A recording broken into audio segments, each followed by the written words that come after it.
हम पढ़ेंगे RTE 2009 का part 2 right to education act 2009 के बारे में पढ़ेंगे। शिक्षा का अधिकार अधिनियम के कुछ मुख्य बिंदुओं के बारे में बात करेंगे। लास्ट वीडियो में हमने बात की थी शिक्षा का अधिकार अधिनियम 2009 जिसे कहा जाता है, उसका निर्माण 2009 में हुआ था, इसलिए उसका नाम शिक्षा का अधिकार 2009 है। पर उसको लागू किया गया 2010 में। इसीलिए अगर आपसे पूछा जाए राइट टू एजुकेशन एक्ट 2009 कब लागू किया गया है, तो 1 अप्रैल 2010। ठीक है। नेक्स्ट हमारा इसमें हम जो पॉइंट्स आज पढ़ने वाले हैं, फर्स्ट पॉइंट है हमारा, इस अधिनियम के अनुसार शिक्षा पर होने वाला खर्च केंद्र व राज्य सरकार मिलकर करेगी। हमने इस बिंदु पे पहले वाले वीडियो में भी बात की थी कि शिक्षा जो है वो समवर्ती सूची में आ गया है और इसीलिए उस पर होने वाले खर्च और उस पर जो नीतियाँ बनेंगी केंद्र और राज्य सरकार दोनों मिलकर करेंगी। नेक्स्ट हमारा पॉइंट है, निजी व अनुदान प्रदान विद्यालयों में 25% सीटें गरीब बच्चों के लिए रिजर्व मतलब आरक्षित होगी, जिसका खर्च सरकार उठाएगी। निजी व अनुदान प्राप्त विद्यालय जो होंगे उसमें 25% सीटें हम रिजर्व करके रखेंगे, किसके लिए? गरीब बच्चों के लिए, सो दैट वो आराम से एडमिशन लेके पढ़ सके जिस भी स्कूल में वो पढ़ना चाहते हैं। थर्ड हमारा पॉइंट है, सरकारी विद्यालयों में गुणवत्ता युक्त शिक्षा प्रदान करने का प्रावधान किया गया, जिसके अंतर्गत निजी ट्यूशन चलाने की छूट नहीं होगी। निजी ट्यूशन चलाने की छूट नहीं होगी। अब शिक्षा का अधिकार में ये भी देखा गया कि काफ़ी टीचर्स स्कूल में ढंग से नहीं पढ़ाते हैं और उन्हीं बच्चों को ट्यूशन्स पढ़ाते हैं जिसके वो पैसे लेते हैं अलग से। तो इसमें एक पॉइंट बनाया गया, एक नोट बनाया गया कि सरकारी विद्यालयों में अच्छी गुणवत्तम शिक्षा दी जाएगी, सो दैट बच्चे ज़्यादा से ज़्यादा सरकारी विद्यालयों में एडमिशन ले, उन्हें बाहर कहीं पर भी जाके ट्यूशन लेने की ज़रूरत ना पड़े। और दूसरी बात, जो सरकारी टीचर होंगी उन्हें प्राइवेट या फिर निजी ट्यूशन चलाने की छूट नहीं होगी। नेक्स्ट हमारा पॉइंट था, प्रत्येक विद्यालय की विद्यालय प्रबंधन कमेटी में बच्चों के माता पिता या अभिभावकों की भागीदारी सुनिश्चित की जाएगी।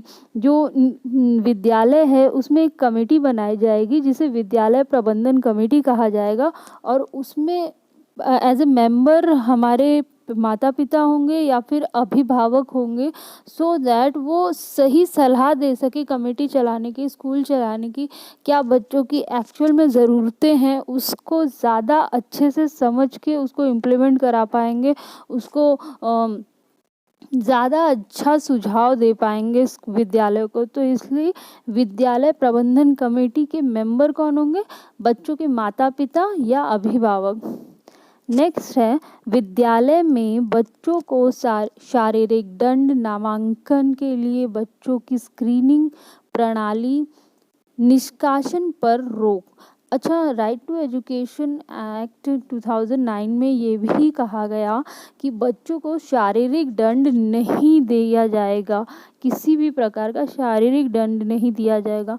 नामांकन के लिए, एडमिशन के लिए आप देखेंगे कि बच्चों को एडमिशन प्रोसेस के बहुत ही कठिन सिलेक्शन प्रोसेस होता है और उसमें पेरेंट्स का भी इंटरव्यू होता है, बच्चों का इंटरव्यू होता है और उसके बाद उनको एडमिशन दिया जाता है।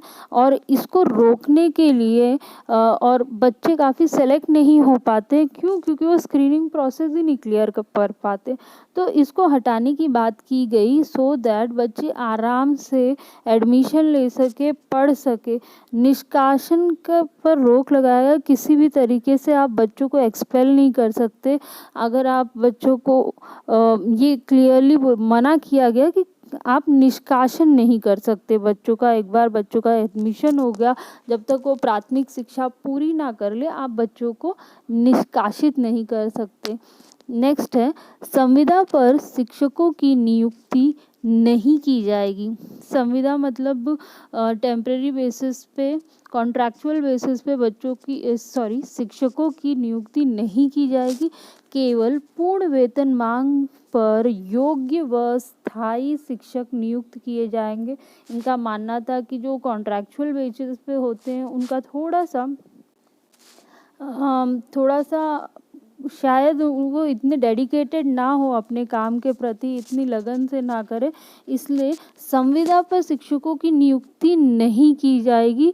और जो भी होंगे अपॉइंटमेंट या जो भी हम लोग टीचरों की भर्ती करेंगे वो सारे परमानेंट टीचर होंगे, स्थायी टीचर होंगे, जो कि योग्य होंगे और उनको पूर्ण वेतन दिया जाएगा। नेक्स्ट है, इस अधिनियम के अनुसार प्राथमिक विद्यालय में शिक्षक छात्र का अनुपात 1:30 का होगा।